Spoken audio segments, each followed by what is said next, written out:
Please आप हमारे Hindi kids story channel को सब्सक्राइब करें और बेल आइकन दबाएं, जिससे चैनल पर डाली गई वीडियोस को आप सबसे पहले सुन पाएं।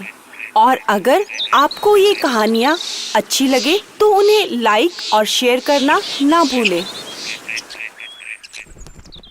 हेलो बच्चों, कैसे हो आप सब? आज हम आपके लिए एक और नई कहानी लेके आए हैं जिसका शीर्षक है समझदार किसान।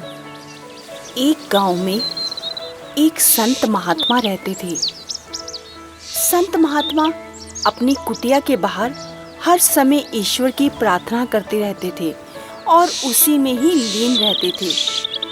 गांव के आने जाने वाले लोगों को सत्संग भी सुनाया करते थे। उन्हें अच्छी बातें, उनके लिए जो भी अच्छा होता था वह उन्हें समझाते थे। अब एक बार संत महात्मा प्रभु की तपस्या में लीन थे। तभी उनके पास एक व्यक्ति रोता हुआ आया। वह एक किसान था और वह संत के पास आते ही तेज तेज रोने लगा।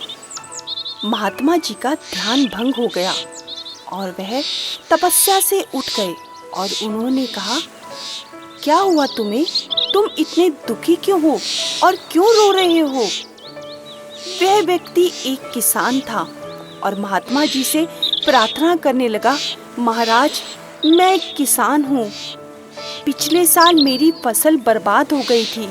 इसके कारण मेरे घर में खाने पीने की बहुत ही तंगी है। घर वाले रोजाना ही भूखे रहते हैं। उन्हें कुछ भी खाने को नहीं दे पा रहा हूँ। आप मेरी मदद कीजिए। अब संत महात्मा बोले, देखो, मैं तुम्हारी कैसे मदद कर सकता हूँ? मैं तो एक महात्मा हूँ और मेरे पास तो कोई भी पैसे वैसे नहीं है। मैं तो सिर्फ तुम्हें एक आशीर्वाद ही दे सकता हूँ। उस व्यक्ति ने कहा, महाराज, मैं आपसे सिर्फ आशीर्वाद ही लेने आया हूँ। आप अपनी कृपा दृष्टि मुझ पे कीजिए, जिससे मैं अपने परिवार को रोजी रोटी दे पाऊं। महात्मा को उस पर बहुत दया आई। अपनी कुटिया की तरफ गए और कुटिया से एक बोरी भर के किसी चीज की लेकर आए और उन्होंने वह बोरी उस किसान को दी और किसान से कहा, इस पोटली को तुम घर जाकर ही खोलना। वह किसान उस महात्मा से आशीर्वाद लेकर अपने घर की ओर आ गया।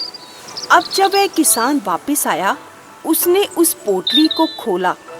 अब यह क्या, उस पोटली में से क्या ऐसा निकला कि किसान तो अगले दिन से मेहनत में जुट गया और उसने अपने खेतों पर जाकर बहुत सारा काम किया और इतनी मेहनत करके उसने उन खेतों से काफी सारा पैसा कमाया, जिससे उसने उस गांव में एक बड़ा सा मकान बनाया और फिर वह अपने सारे के सारे ऐशो आराम के साधन जुटाने लगा।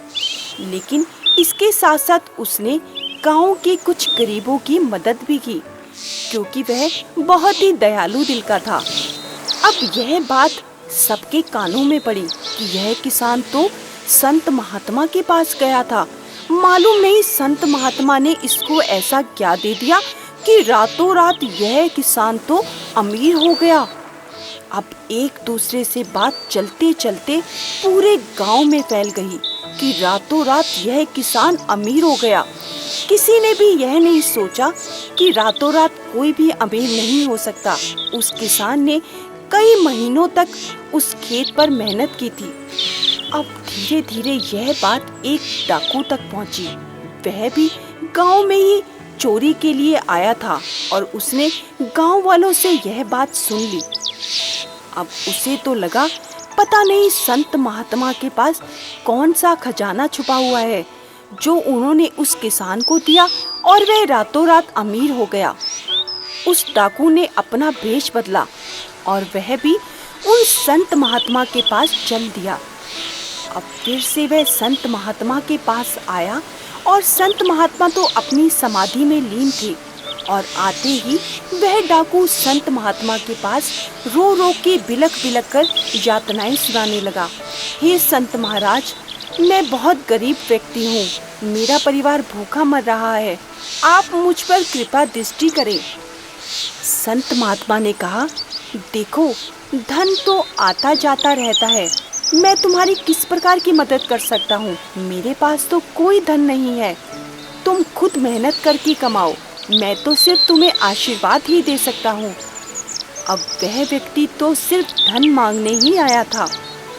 उस डाकू ने कहा, संत महात्मा, आपने उस किसान की जिस प्रकार मदद की है ना, उसी प्रकार मेरी भी मदद कीजिए।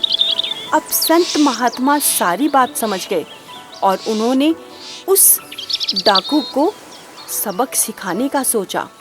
उन्हें मालूम था कि यह लालची व्यक्ति है और लालच के लिए मेरे पास आ गया है। अब संत महात्मा चुपचाप उठे और अपनी कुटिया में चले गए। संत महात्मा अपनी तपस्या से उठे और अपनी कुटिया में चले गए और वहाँ थोड़ी देर रुके।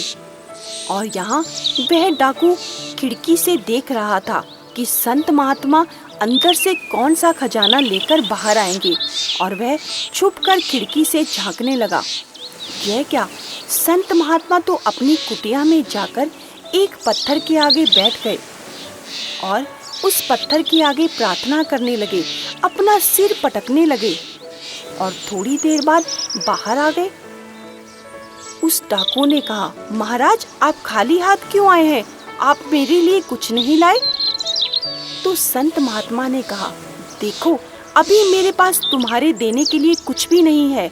मैंने उस जादुई पत्थर से तुम्हारे लिए प्रार्थना की है। तुम अभी घर जा सकते हो। यह जादुई पत्थर तुम्हारी जरूर मदद करेगा।